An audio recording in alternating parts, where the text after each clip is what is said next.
What's going on, YouTube? You got Bacon here, bringing you my Week 1 match versus Matendo Gaming for the ABC. He's your coach of the Indianapolis Infernapes. Check him out. His link will be in the description.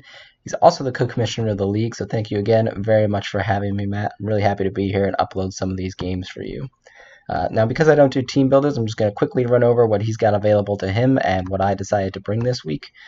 He's got available to him the Keldeo, the Landorus Therian form, the Alola Ninetales, Mega Pidgeot, Metagross, Kuma-O, Cresselia, Jolteon, Alolan Marowak, Silvally, Alolan Persian, Beartic, and Steelium Z.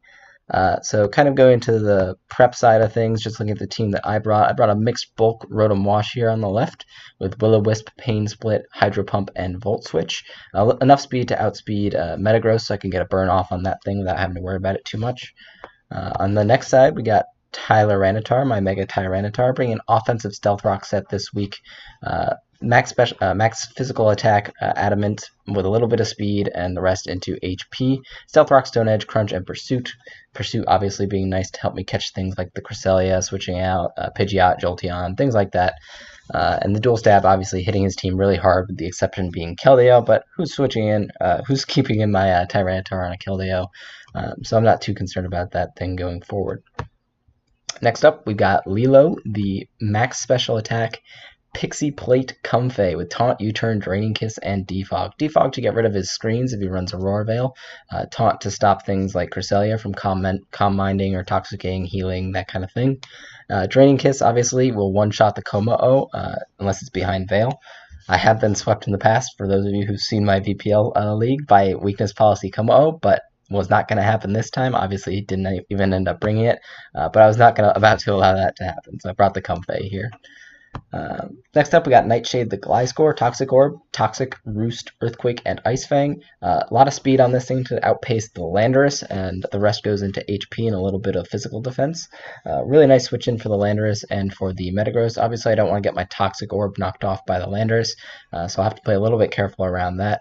But I'm really happy with this set this week. I think it can put in some work versus his team. Next up, we got Choice Scarf Infernape, Chimpact here with Flare Blitz, Close Combat, Shadow Claw, and U-Turn. Obviously, the Pidgeot normally being a huge threat to Infernape, I had to run the Choice Scarf this week so that it wouldn't just straight body me and force me to switch out. Obviously, I've got good switch-ins to Pidgeot on this team, but I really didn't want to have to be switching every time it came in. I wanted to be able to clean up late game potentially by locking into Flare Blitz, something like that I think could be really good. And lastly here, we got Winston the Reuniclus. We got Assault Vest Regenerator Reuniclus with Psyshock, Shadow Ball, Psychic, and Knockoff. The dual Psychic Stab was because I was concerned about Calm Mind Keldeo, and I didn't really need the additional coverage of like a Signal Beam or a Flash Cannon or anything like that. And I also ran Knockoff because Reuniclus is defensively actually going to force a lot of switches this match, and I can click Knockoff, remove some items. I've got a little bit of mixed bulk here, so I've got enough bulk to live, I think, 2 Specs Hydro Pumps from Keldeo on the switch-in after Sand and Stealth Rock.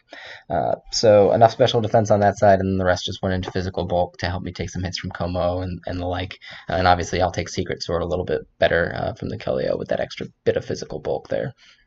But that's a squad rolling into this game. Obviously, you can see on his screen that he brought the Ninetales, Keldeo, Mega Pidgeot, Landorus, Metagross, and Jolteon. I got 5 out of 6 right here coming into my prep. I was thinking to bring Cresselia instead of the Jolteon because it's a really good defensive pivot versus my team.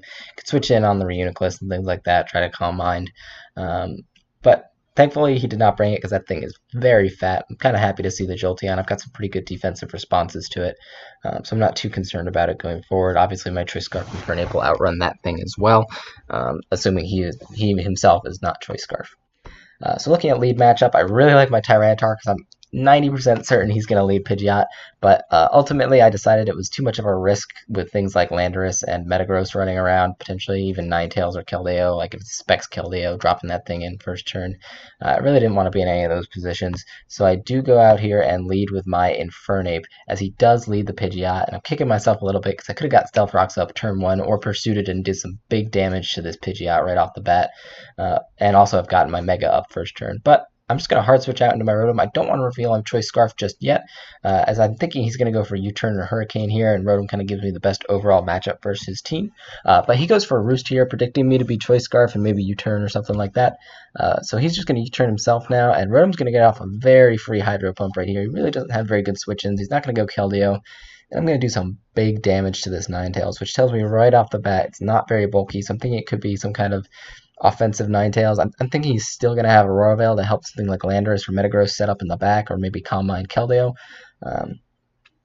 But I'm going to switch out here, fearing, of course, the Freeze Dry, and I'm thinking maybe Tyranitar, but I can't risk the Moonblast, so I decided to just make the middle ground play, go Winston here, as he does, in fact, go for the Moonblast. Now, again, I've got kind of the same play here. I don't think he double Moonblast. I think he might try to set a Royal Veil, but again, I still can't risk my Tyranitar this early in the game, because I'm in a pretty advantageous position here, even just going for Knockoff with the Reuniclus, which I decide to do as he does set the Veil. So Knockoff is going to remove this thing's Light Clay, so that going forward, it won't be able to get 8 turns of Veil out of just one click.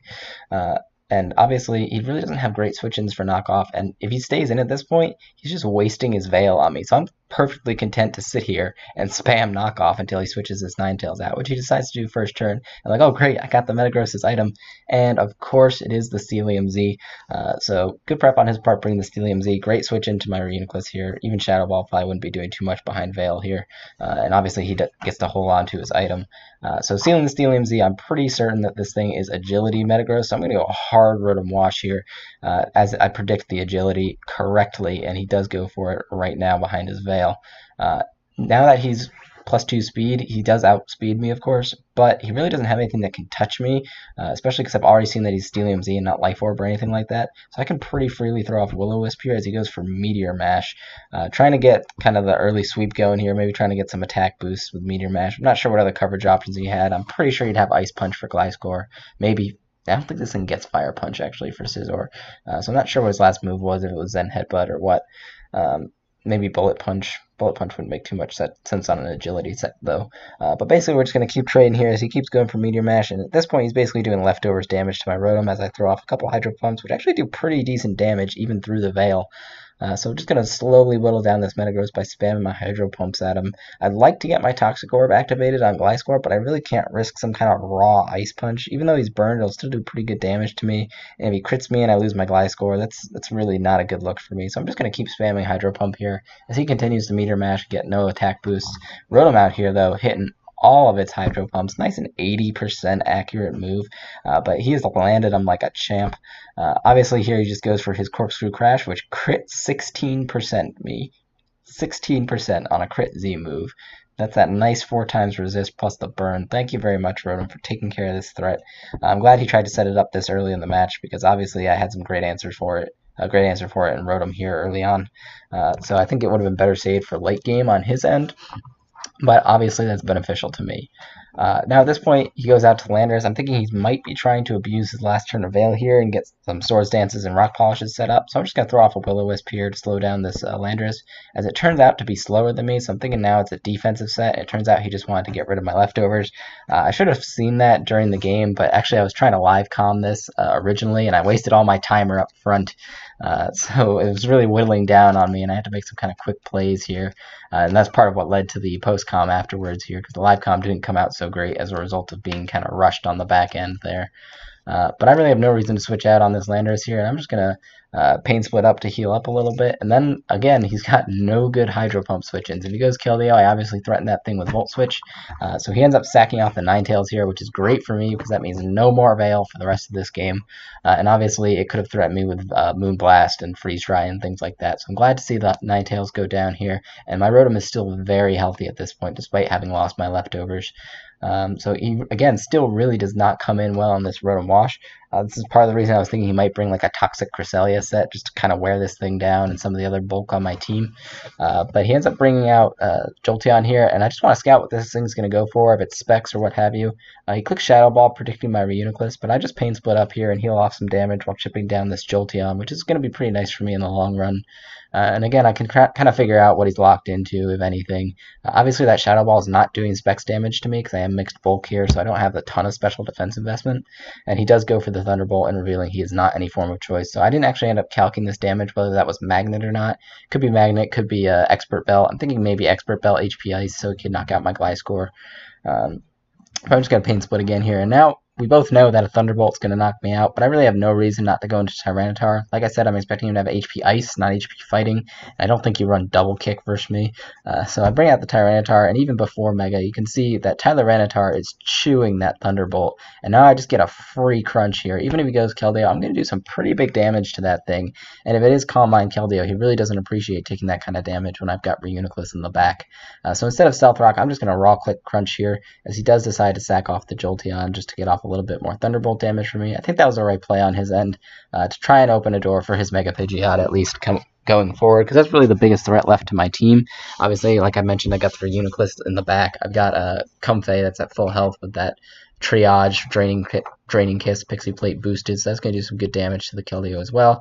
But now he's pretty much forced to go into it, because unless he has HP Fighting on that Pidgeot, which obviously it turns out he does not, he can't knock me out from this range through Sand with a Hurricane.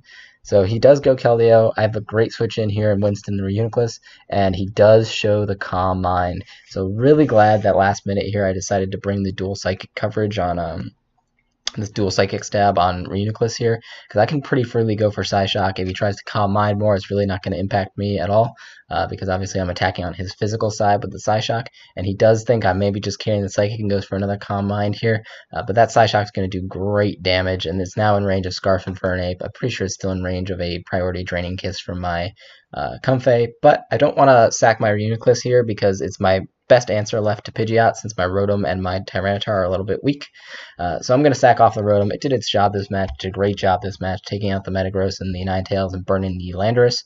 But I'm going to sack it off here. Of course, it's always nice to preserve differential and get the 6-0, but I think in this case it was better to save my Reuniclus for later in the game to help handle that Pidgeot. Now I've got a pretty free switch in, like I mentioned, to Comfey or Infernape. Infernape just baits in the Landorus, though, so I'm going to go into the Comfey and guaranteed pick up KO here with my Draining Kiss. Obviously getting that nice Priority Draining Kiss off on the Keldeo, going back to full and knocking it out. Like I said, no reason to overpredict. Defog here would not really have been helpful anyways, and my only attacking move was Draining Kiss. So just clicking it. Obviously he's got to go out to the Pidgeot now, because Landorus really isn't being too much of a threat to me. Now I'm going to try to preserve the differential, bring in my Assault Vest from Reuniclus, which is going to take very little from this Hurricane. Like I mentioned, the timer was running down on me, so I didn't have a chance to calc this damage to see what the rolls were going to be. So I'm sitting here thinking, maybe I can live 2 more. So I click Psychic here, and it turns out the Hurricane rolls are really not too much in my favor here. He does break through Confusion, thankfully, this turn, because otherwise I would have been in a little bit of a tough spot there. But a break through the Confusion, get the Psychic off, and now again I want to try to preserve this Reuniclus so it can take a couple hits from this thing. So I bring in Tyranitar just to sack it off. I could always go Infernape afterwards if he knocks me out, and click Flare Blitz, but he goes for the Roost, which means Tyranitar again can still eat a hit from this Pidgeot unless he's carrying the HP Fighting. I can eat U-Turn, I can eat Heat Wave, Hurricane, and actually he's shown his whole set at this point with the Roost. So goes for Heat Wave. He does manage to sank the burn on me, but Tyranitar does not care about your burns. Look at this Stone Edge damage through the burn, getting it in Sand range to pick it off at the end there. Great job from Tyranitar this game, picking up 2 kills, despite really only clicking 2 moves. So 2 moves, 2 kills for Tyranitar here. Again, great job. And right now, with the burnt Landorus, burnt defensive Landorus, really being no threat to me, I can pretty comfortably go into my Gliscor here. Even if he clicks Knock Off and I lose my Toxic Orb, I still beat it out 1v1 with Roost, Toxic, Ice Fang, that kind of thing. So I bring in the Gliscor, he shows U-Turn. I'm wondering if he actually was like a Stealth Rock Defog U-Turn knockoff set on this Landorus, and for some reason wasn't running Earthquake. I think he might post Team Builders, so I'll have to watch later on to see what he brought versus me for this Landorus set. Obviously, a defensive Landorus is pretty good versus me, getting the Intimidate off on Infernape and Tyranitar and things like that. He does show the Yachi Berry, which is good prep on his part. If I was thinking like maybe I could knock him out with coverage HP Ice on Infernape or like an Ice Beam from my Tyranitar, did show the Yachi Berry, so good prep. But at this point in the game, it obviously doesn't matter too much, as another Ice Fang here is going to be able to seal the deal, and that is a 5-0 GG to Matt. Thank you very much for having me in the league again, Matt. Really glad to play my first game here against you, and it's nice to start off with a good W. I'm pretty happy with how I played this game. Obviously, I would prefer that I didn't let the rhythm get knocked off earlier in the game because it was obviously a huge defensive threat to his team. But overall, I'm really happy with how I prepped. I think that kind of shone through in the fact that I had pretty good switch-ins for everything he brought. But going forward, obviously, I'll try to do some live comm here. Maybe, I think we've been talking about turning off timer for future weeks, which would mean I'd be able to kind of explain my thought process a little bit better as I go during the game, so you guys can get that perspective. I kind of prefer the live comm aspect anyways, just because you can see what I'm thinking in the moment. But let me know if you prefer post comm or live comm or in general, what you like to go moving forward. Question of the day right there, ladies and gentlemen. Live com or post com? I do kind of like the look of live com, and being a PokeTuber, you gotta ask the question of the day. No. But again, really happy with how I prepped for this match. Pretty happy with how I played, and obviously happy with the good result here. Hopefully I'll see you guys again in week 2 coming up forward here. Really glad that you stuck around this long to watch if you did, and I'll see you guys next time. Bye bye, guys.